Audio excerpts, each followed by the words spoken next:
హరి ఓం. మనం ఓంకారాన్ని ఒకసారి ఉచ్చరిద్దాం. ఓ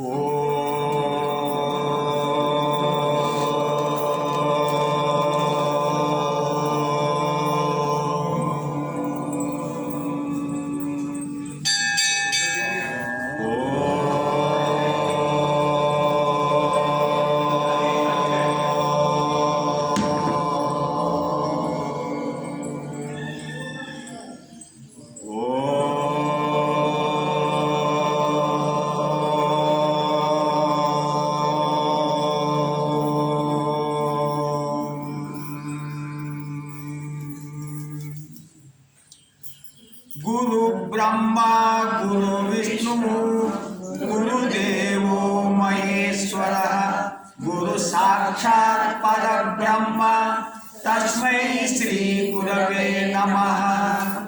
आपदामहर्तारं दातारं सर्वसम्पदां लोकाभिरामं श्रीरामं भूयो भूयो नमाम्यहम्. मनोजवं मारुततुल्यवेगं जितेन्द्रियं बुद्धिमतां वरिष्ठं वातात्मजं वानरयूथमुख्यं श्रीरामदूतं शिरसा नमामि. नीलातुङ्गस्तनगिरितटी सुप्त उद्बोध्य कृष्णं पादार्थं श्रम श्रुतिशतसरसिद्ध अध्यापयन्ति. सोऽशिष्टायां सृजनिगलितं या बलात्कृत्य भुङ्क्ते गोदा तस्यै नम इदमिदं भूय एवास्तु भूयः. హరి ఓం. భగవద్బాంధవులారా, గోదాదేవి భక్తులారా, అందరికీ హృదయపూర్వక వందనం. ఈరోజు మనము 22వ పాసురం. మనం భగవంతునికి దూరం అవుతున్నాం. భగవంతునికి దూరం ఎందుకైతామంటే మన కర్మవశాన, అంటే మనం చేసిన కర్మలు ఉన్నాయి కదా, ఆ కర్మల వలన మనము భగవంతునికి దూరంగా ఉంటున్నాం. ఈ భగవంతునికి దూరం అనేది మనము ఇప్పుడే ఈ జన్మ నుంచే కాదు, ఎప్పటి నుంచో ఎన్నో జన్మల నుంచి భగవంతునికి దూరం ఉంటున్నాం కర్మవశాన్ని. అంటే మన కర్మ ప్రపంచం మీద కర్మ చేస్తున్నాం, భగవంతుని పరంగా మనం కర్మ చేస్తేనే. అందుకోసమే భగవంతునికి దూరం ఉంటున్నాం. ఎప్పుడైతే భగవంతునికి దూరం ఉంటున్నామో మనకు అశాంతి, దుఃఖం కలుగుతుంది. కొందరు భక్తులు ఉన్నప్పటికీ కొంతసేపు ఉంటున్నారు, నిరంతరం ఉండలేకపోతుంది.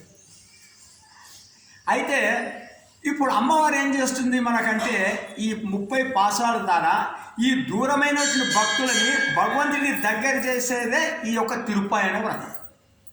ఈ తిరుపాయ వ్రతం వలన మనం పరమాత్మకు దగ్గర అవుతున్నాం మెల్లగా. ఎట్లా అంటే ఆమె ఆ క్రమం జరిపింది. ఏం చేయాలి, మనకు మొదటి నుంచి భక్తుల సహవాసం చేయాలి. పరమాత్మ దగ్గరికి మనం వెళ్ళాలంటే, పరమాత్మ దర్శనం కావాలంటే భక్తులని సహవాసం చేయాలి. రెండోది ఆచార్యుల సహవాసం, అంటే గురువుల సహవాసం చేయాలి.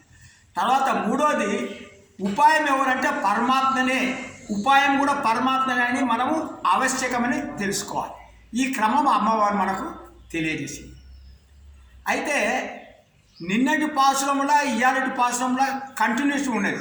నిన్నటి పాసురంలో కూడా అనన్యగతి అంటే పరమాత్మనే మనకు దిక్కు అని నిన్న చెప్పింది. ఈరోజు పాసురంలో కూడా పరమాత్మనే మనకు దిక్కు అని చెప్తుంది. ఇది మనం గమనించాలి. ఇందులో ఈ పరమాత్మ దిక్కు అంటే ఏంటిది, అనన్యగతి అనమాట. అంటే పరమాత్మనే మనకు. ఈ అభిమానం అనేది ఉన్నది కదా, అది 2 రకాలు ఉన్నది మనకు అభిమానం. ఈ 2 రకాల అభిమానం ఉండడం వలన మనం పరమాత్మ దగ్గరికి పోతలేము. అమ్మ మనకు మెల్లగా చిన్న 5వ క్లాస్ నుంచి మెల్లమెల్లగా మనకు డిగ్రీ నేర్పుతుంది అనమాట. ఇప్పుడు మీరు 5వ పాసురం మీరు ఒకసారి గమనిస్తే, మనకు 5వ పాసురంలో మాయనై మన్ను వడమదనై మైదనై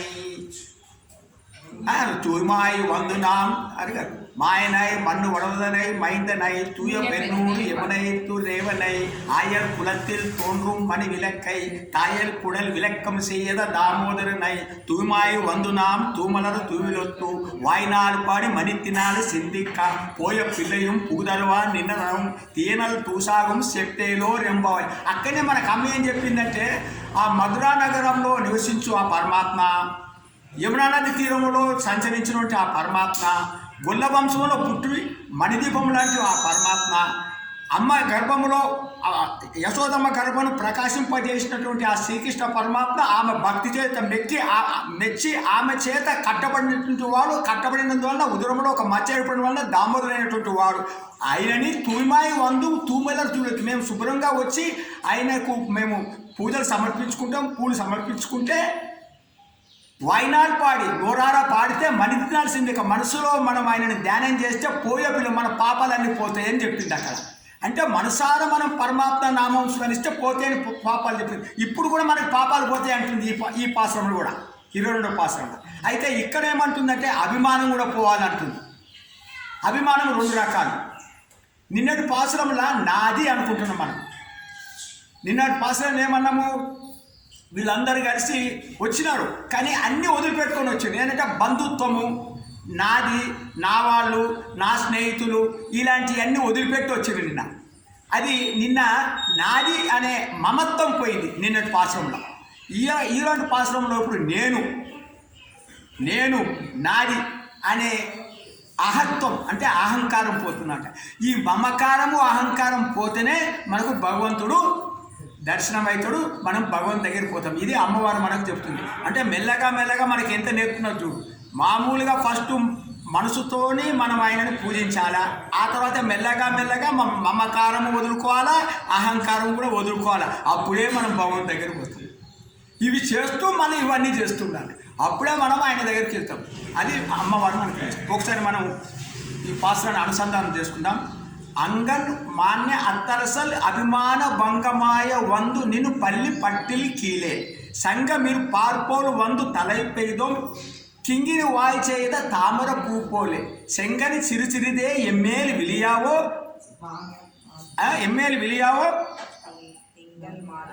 తింగిలిని ఆదిత్యులు మెలిందార్పోలు అంగని ఇరనుకొండు ఎంగలి మేలు నొక్కిదియాలి ఎంగలి మేలి శాపం మిలిందేలో రెంబావై. ఇలా 2 ఉన్నాయి. మొదటి 4 లైన్లు ఏమంటుందంటే అంగన్ అంటే ఈ భూమి అరసలంటే ఏలిన రాజు, ఈ భూమిని ఏలినటువంటి రాజు. ఈ భూమి మనకు చెప్పాలంటే 7 ద్వీపాలు అన్నమాట. ఈ భూమిని 7 ద్వీపాలుగా భాగించిండు.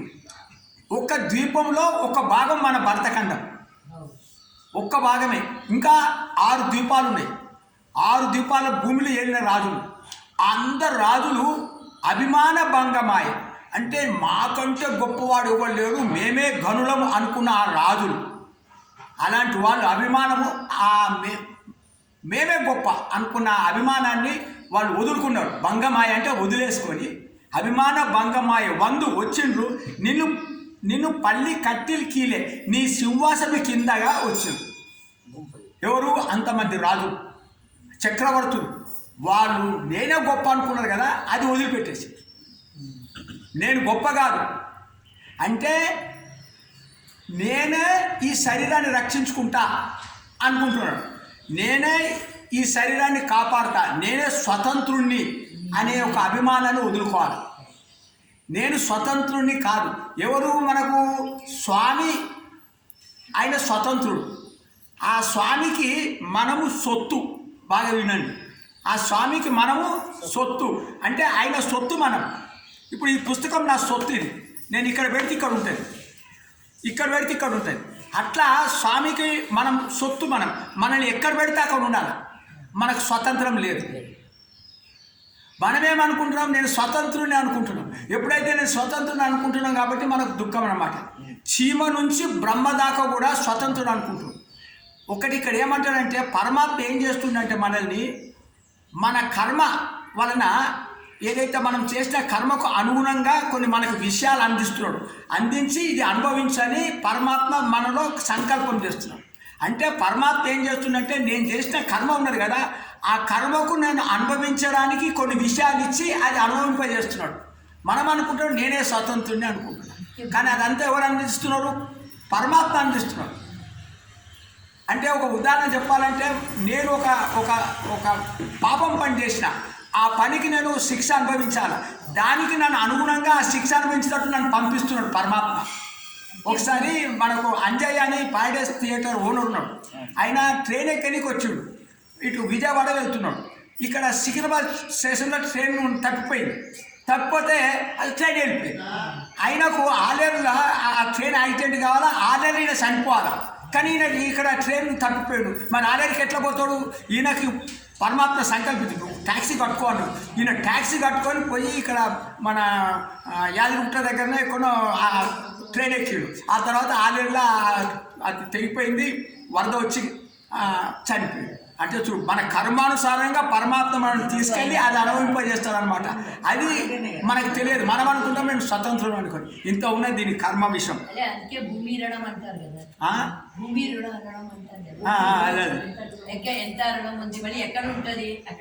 అయితే అందుకోసం ఈ అహం పోవాలన్నమాట.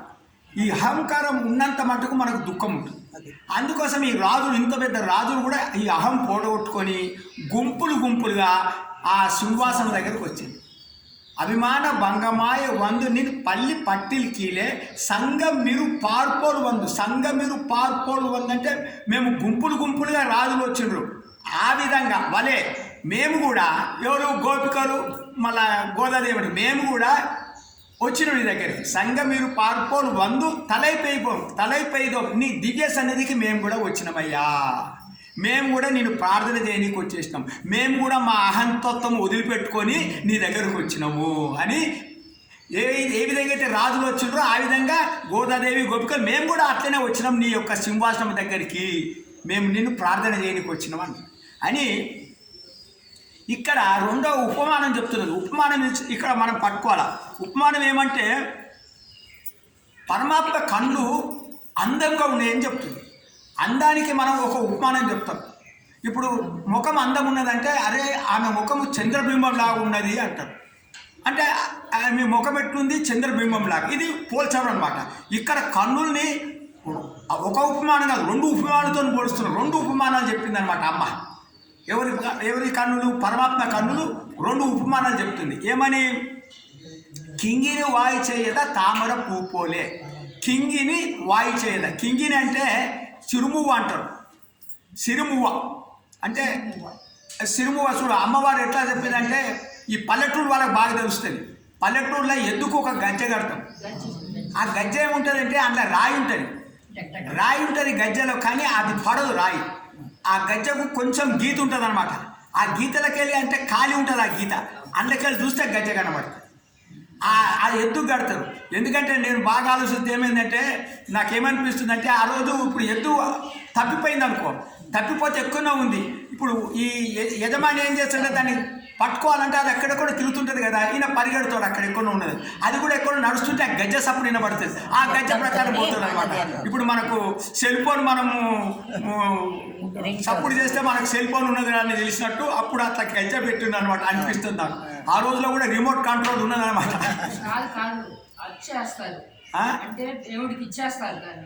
గజ్జ మువ్వ కడతారు కదమ్మా. అంటే నేను చెప్పానంటే అది పోయినా కూడా అట్లా కూడా చేస్తాడు. ఇప్పుడు ఇక్కడ మన వేముల వాళ్ళ దగ్గర వదిలి పెడతాడు. కానీ గజ్జె కొందరు మామూలుగా అలంకారం కూడా పెట్టుకుంటారు ఎద్దులకు. అది అచ్చని కూడా కాదు, అలంకారాన్ని కూడా వాళ్ళు వాడుతూ ఉంటారు. ఎందుకంటే మన ఎడ్ల బండి కడతారు కదా, ఎడ్ల బండికి ఉంటుంది, మన గజ్జలు ఉంటాయి, మెడలు ఒకటే ఉంటుంది. కానీ ఏదైతే మొత్తానికైతే భావం మాత్రం మరి ఆ గజ్జె ఎట్లా ఉంటుంది, ఒక గీత ఉంటుంది. ఆ విధంగా తామర పువ్వు ఇప్పుడు ఏమంటుందంటే శంగని చిరిచే కింగిని వాయిచేదా. ఈ గజ్జె ఎట్లయితే కొంచెం నోరు తెరుచుంటుంది, ఆ విధంగా తామర పువ్వు కూడా మెల్లమెల్లగా రేకులు తెరచాలి, పూర్తిగా తెరవద్దు. తామర పువ్వు కూడా మెల్లగా రేకులు తెరిస్తే ఆ రేకుల మధ్యన ఎర్రని దారి ఉంటుంది. ఆ ఎర్ర దారిలాగా ఓ స్వామి నీ 2 కనురెప్పలు కూడా మెల్లగా తెరవాలి. మెల్లగా తెలిస్తే ఆ నీ కనురెప్పల మధ్యన ఉన్నటువంటి ఆ ఎర్రని ఆ వాత్సల్యము, ఆ ప్రకాశము మా మీద ప్రసరించాలి. స్వామి యొక్క రెప్పలు మొత్తం తెరవద్దు, కొంచెం తెరవాలి. ఎట్లా తెరవాలి? కొంచెం ఈ తామర పువ్వు మెల్లగా తెరుస్తుంది, అట్లనే ఈ సిరుమువ కూడా కొంచెం తెరుస్తుంది. ఆ విధంగా నువ్వు రెప్పలు మెల్లగా తెరిచి నీలో ఉన్నటువంటి ఆ ఎర్రని దార, కన్నులు ఎర్ర ఉంటాయని, ఆ ఎర్రని నుంచి ఆ ప్రకాశం, ఆ నయన కాంతి మా మీద ప్రసరించాలి. అంటే అదేవిధంగా ఆ గజ్జె అట్లా ఉండాలి. ఆ గజ్జెలో కొంచెం కాలి ప్రదేశంలో ఏ విధంగా అయితే రాయి కనబడుతుందో అదేవిధంగా ఈ పువ్వు కూడా మెల్లగా వికసించాలి. మెల్లగా వికసించి ఆ పువ్వులో తుమ్మెద ఉంటుంది, తుమ్మెద నల్లగా ఉంటుంది. మొత్తం వికసించింది అనుకో తుమ్మెద వెళ్ళిపోతుంది. కొంచెం వికసించాలా ఆ తుమ్మెద ఉన్నట్టు, ఈ మువ్వ కూడా కొంచెమే ఉండాలా, అందులో రాయి ఉన్నట్టు. అదేవిధంగా నీ రెప్పలు కూడా కొంచెమే వికసించాలా. వికసిస్తే నీ కన్నులో ఉన్న నల్లని గుడ్డు మాకు కనబడుతూ ఆ నల్లుల గుడ్డు నుండి ఆ వాత్సల్యము మా మీద మెల్లమెల్లగా ప్రసాదించజేయాలి. ఇంత వాడించింది. అది ఎందుకు మొత్తం మెల్లగా ప్రసాదించాలంటే ఒక్కసారి నువ్వు ప్రసారం చేస్తే ఆ యొక్క నీ యొక్క అనుభవం మేము తట్టుకోలేము. కాబట్టి మెల్లగా నీ అనుభవాన్ని మెల్లమెల్లగా ప్రసరింపజేయాలంటే దీనికి ఉదాహరణ ఏమంటారంటే పెద్దలు, ఒక వాడిపోయిన చేరు ఉన్నదనుకో, వాడిపోయిన చేరుకు నీళ్లు ఒక్కసారి వదలదంట, మెల్లగా వదలాలి. అట్లనే ఒక బాగా ఆకలి ఉన్నదనుకో, వానికి ఒక్కసారి బలవంతమైన అన్నం పెట్టద్దు, కొంచెం సులభంగా జీర్ణమయ్యే అన్నం మెల్లగా ఇవ్వాలి. ఆ మాదిరిగా స్వామి నువ్వు ఒక్కసారి తెరిస్తే నీ యొక్క అనుభవం మేము తట్టుకోలేము. కాబట్టి మెల్లమెల్లగా తెరవాలి. ఆ యొక్క నీ కాంతి మా మీద పడాలి. దానికి ఏమంటాడు, సెంగని చిరుచిరిదే ఎమ్మేలి విలియావో. ఎమ్మేలి అంటే మా మీద విలియావో, ప్రకాశింపజేయి. నువ్వు ప్రకాశింపజేస్తే ఎట్లా ప్రకాశింపజేయాలి? అది తింగిలు ఆదిత్యు మెలిందారిపోడు. తింగిలు అంటే చంద్రుడు, ఆదిత్యుడు అంటే సూర్యుడు. తింగులు ఆదిత్యుడు ఆకాశంలో ఉదయిస్తాడు. ఆ విధంగా ఓ స్వామి నీ రెండు కళ్ళతోని ఎంగల్ మేలు నొక్కిలేదు మా మీద ప్రసాదింపజేయి. నీ రెండు కళ్ళు ఎలాంటిదంటే, ఇప్పుడు సూర్యుడు వస్తే ఏమవుతుంది, మనకు చీకటి పోతుంది. నీ యొక్క రెండు కన్నులో ఒక కన్ను మా మీద పెట్టినావనుకో మాలో ఉన్న దోషాలన్నీ పోతాయి. చంద్రుడు ఏం చేస్తాడు, మనకు ఆహ్లాదం కలిగిస్తాడు. చంద్రుని యొక్క ఎందుకంటే రాత్రిపూట ఆహ్లాదం అనిపిస్తుంది, చంద్రుని చూస్తే చాలా సంతోషం అనిపిస్తుంది. ఆ విధంగా ఇంకొక కన్ను ఉన్నది కదా, ఆ చంద్రునిలాగా మా తాపం పోయి మాకు కూడా ఆహ్లాదం కలిగించు. నీ రెండు కన్నులో ఒక కన్నేమో ప్రతాపము, ఒక కన్ను వలన మాలో లోపాలు పోవాలా, మాలో ఉన్న తాపాలు పోవాలా, మాలో ఉన్న పాపాలు పోవాలా. ఒక కన్ను వలన మాకు ఆహ్లాదం కలగాల. ఆ విధంగా నువ్వు ప్రసారించు. నువ్వు చూడు, నువ్వు ఆయన చూస్తే పోతాయి. అయితే మనం ప్రార్థన చేస్తే ఆయన చూడడు, ఆయన అనుగ్రహంతో చూడాలి. ఆయన అనుగ్రహించి చూస్తే అప్పుడు మనం పాపాలు పోతాయి. ఆ విధంగా ఎంగల్ మేల్ శాపం అంటే మా పాపాలు నువ్వు చూడు, అప్పుడు మా శాపాలన్నీ పోతాయి. అంటే మా ప్రారంధ కర్మ, మేమేమైతే ఎన్ని జన్మలు చేసిన ప్రారంధ కర్మ కూడా మనకు పోతుంది అన్నమాట. మనం అనుకుంటాము మనం ప్రారంధ కర్మ అనుభవించాలంటారు కదా, కానీ అనుభవించకుండానే పోతుంది. ఏది స్వామి యొక్క చూపులు మన మీద పడతాయి. ఇప్పుడు ఉదాహరణ చెప్తున్నా, మన కర్మ మనం అనుభవించాలా అన్నప్పుడు మనం భగవంతుడి దగ్గరికి ఎందుకు వస్తాం? ఇప్పుడు నేను చేసిన కర్మ నేను ఎట్లయినా అనుభవించాలన్నప్పుడు ఇక నేను ఎవరి దగ్గరికి పోవాలా? ఎట్లయినా అనుభవిస్తా కాబట్టి ఆయన దగ్గరికి ఎందుకు పోవాలా, ఈయన దగ్గరికి ఎందుకు పోవాలా? ఎట్లయినా అనుభవిస్తా కాబట్టి నేను ఎవరి దగ్గరికి పోను. ఎందుకు మనకు కర్మ తగ్గుతుంది?